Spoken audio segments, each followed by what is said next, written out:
మీనరాశి. ఈ మీనరాశి వారికి ఈ వారం రాశి ఫలాలను ప్రొఫెసర్ డాక్టర్ ముల్లపూడి సత్యనారాయణమూర్తి నేను మీకు తెలియజేస్తున్నాను. ముందుగా ఈ యొక్క మీనరాశి వారికి ఏలినాటి శని జరుగుతోంది.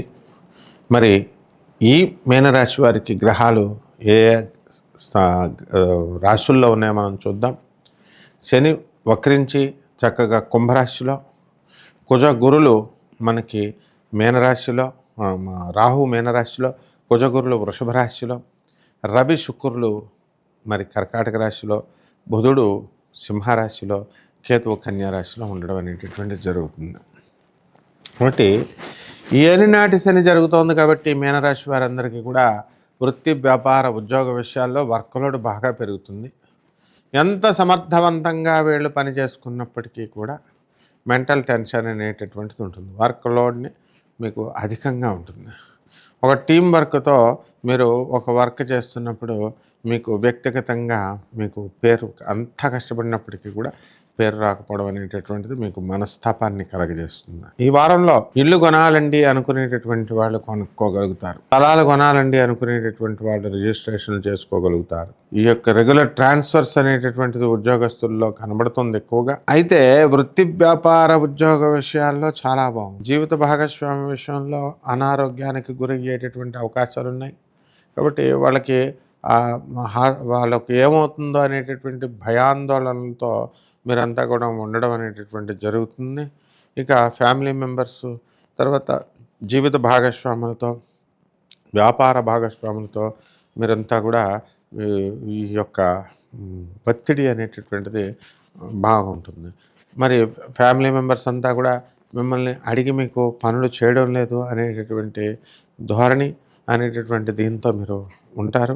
ఆడవాళ్ళు ముఖ్యంగా ఈ యొక్క మీనరాశిలో మేమేం చేయాలండి అని బాధ ఉంటుంది. ఎందుకంటే ఇంట్లో వాళ్ళంతా కూడా మమ్మల్ని గుర్తించట్లేదు, మేము పనులన్నీ కూడా మేమే చేస్తున్నాము, అత్తగారులకి, ఆడపడుచులకి అందరికీ మేము సహాయాలు చేస్తున్నాము, అయినప్పటికీ కూడా పేరు ప్రతిష్టలు మాకు రావడం లేదు అనేటటువంటి ధోరణితో ఈ మీనరాశి వాళ్ళు ఉండడానికి అవకాశాలు ఉంటాయి.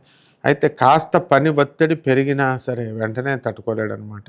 ఆ విధంగా ఈ మనస్తత్వం అనేటువంటిది మీనరాశి వాళ్ళకు ఉంటుంది. కాబట్టి మీనరాశి వాళ్ళకు వచ్చేసరికి విద్యార్థులు ఇంకా ఎక్కువ కష్టపడి చదవాలి. పోటీ పరీక్షల్లో అసలు పాసే కానిటువంటి సందర్భాలు ఉన్నాయి. అకాడమిక్ పరీక్షల్లో కొంచెం మంచి మార్కులు తెచ్చుకోవడానికి ఎక్కువ కష్టపడాలి. విదేశాలకు సంబంధించినటువంటి ప్రయత్నాలు మీరు చేస్తారు.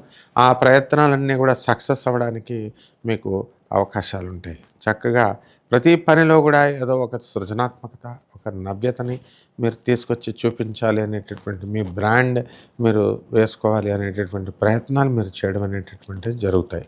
కాబట్టి హెడ్ క్వార్టర్స్ నుంచి మీకు ఎక్కడో ఎంఎన్సీలు, మీకు అమెరికన్ ఎంఎన్సీలు ఎక్కడో మీరు దూరపు బాంబే నుంచి అక్కడి నుంచి చేస్తున్నటువంటి వాళ్ళందరికీ కూడా మీకు ఇంకా పిలుపు రాదు.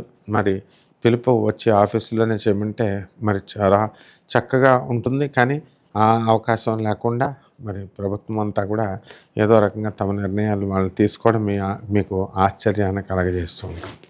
అలాగే అన్ని రంగాలలో కూడా మీరు పరిణతి చెందినటువంటి వ్యక్తిలాగా మీరు ఆలోచించడం అనేటటువంటిది చేస్తారు.